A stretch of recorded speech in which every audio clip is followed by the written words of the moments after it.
SSC 2025 বা যে কোনো সালের রেজাল্ট কিভাবে খুব সহজেই নির্ণয় করা যায় আজকের ভিডিওতে আমরা তোমাদেরকে সেটা শিখাবো।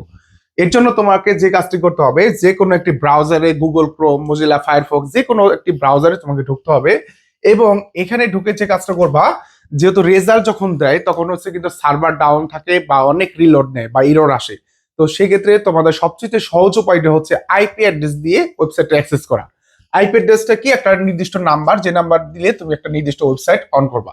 দেখো আমরা একটা রেজাল্ট ইতিমধ্যে বের করেছি, এটা হচ্ছে আমার রেজাল্ট ছিল এবং এই রেজাল্টটা কিন্তু আমরা এই আইপি অ্যাড্রেস দিয়ে একটা ওয়েবসাইটে গেছি। ওয়েবসাইটের আইপি অ্যাড্রেসটা কি কি আছে তুমি দেখো, আমি এটা দেখে নতুন করে তৈরি করে তোমাদেরকে দেখাচ্ছি। দেখো 103, আমরা কি লিখবা, যে কোনো ব্রাউজারে এসে তুমি লিখবা হচ্ছে 103 103 লিখবা, ধরো লিখবা হচ্ছে 103 পয়েন্ট, লিখবা 0.230, তারপর লিখবা 0.104 0.203 দিয়ে তুমি এটা দিয়ে কি করবা, ধরো এটা দিয়ে তুমি জাস্ট হচ্ছে ইন্টার প্রেস করবা। ইন্টার প্রেস করলে তোমার হচ্ছে রেজাল্টের জন্য এই ধরনের ফর্ম আসবে। এইখানে তুমি যে কাজটা করবা, তোমার এক্সামিনেশন যেহেতু এসএসসি দাখিল, তো এসএসসি সমমানের, তো এসএসসি এটা সিলেক্ট রেখে তারপর ইয়ার সিলেক্ট করবা। যদি 2025 সাল হয় 2025 সাল রাখবা, তাহলে তুমি 25 সাল সিলেক্ট করবা। বোর্ড, দেখো তুমি যে বোর্ডে থাকো, ঢাকা, বরিশাল, ময়মনসিংহ, ঢাকা, যে কোনো যেটাই হও না কেন সেটা সিলেক্ট করবা। আমি ধরো ঢাকাটা সিলেক্ট করলাম এক্সাম্পল হিসেবে, এবং এইখানে তোমার রোল নাম্বারটা দিবা। রোল নাম্বারটা যে থাকবে সেই রোল নাম্বারটা তুমি এখানে তুমি দিবা এবং হচ্ছে রেজিস্ট্রেশন নাম্বার তারপরের ফর্মে দিয়ে দিবা, হ্যাঁ, পরের ঘরে। এবং লাস্টে দেখবা যে একটা যোগ আছে, যখন 9 প্লাস কি আছে 7, দেখো 9 আর 7 যোগ করলে কত হয়, 9 আর 7 যোগ করলে 16 হয়। জাস্ট হচ্ছে 16 দিবা, দিয়ে যে কাজটা করবা তুমি এখানে সাবমিটে ক্লিক করবা।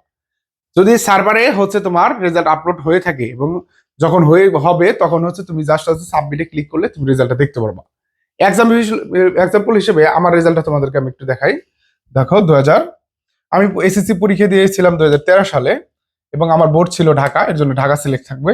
রোল নাম্বার ছিল আমার এটা, রোল নাম্বার আমরা দিলাম। রেজিস্ট্রেশন নাম্বার ছিল এটা, এটা আমি দিলাম। এবং দেখো 9 + 7 16 আছে, আমি এটাতে সাবমিট ক্লিক করলাম। সাবমিট ক্লিক করার সাথে সাথে দেখো আমার তথ্যগুলো চলে আসছে এবং আমার রেজাল্টটা চলে আসছে। আমার রেজাল্টটা কি? রেজাল্ট হচ্ছে পাস করেছি আমি। দেখো পাস করেছি, জিপিএ 5 পেয়েছি, তারপরে ইনস্টিটিউশনের নাম আসছে আমাদের, তারপর হচ্ছে আমাদের ডেট অফ বার্থ এবং ফাদার্স নেম, মাদার্স নেম, সব তথ্যই আমাদের কিন্তু দিয়ে আছে। এবং কোন সাবজেক্টে আমি কি গ্রেড পেয়েছি, কত নাম্বার পেয়েছি, কি গ্রেড পেয়েছি, এটা কিন্তু আমাদের দেখাচ্ছে। তুমি চাইলে খুব সহজে এইরকম আইপি অ্যাড্রেসের মাধ্যমে তোমার এসএসসি রেজাল্টটা তুমি কিন্তু খুব সহজেই দেখতে পারো। তো আজকের ভিডিওর মাধ্যমে আমরা যেটা আলোচনা করলাম সেটা হচ্ছে কিভাবে আইপি অ্যাড্রেসের মাধ্যমে একটি ওয়েবসাইটে যেয়ে খুব সহজে এসএসসি রেজাল্টটা দেখা যায়। তো সকল এসএসসি পরীক্ষার্থীদের প্রতি শুভকামনা রইল। তোমাদের সাথে দেখা হচ্ছে নেক্সট কোন একটি ভিডিওতে। সবাই ভালো থাকবে, সুস্থ থাকবে। আল্লাহ হাফেজ।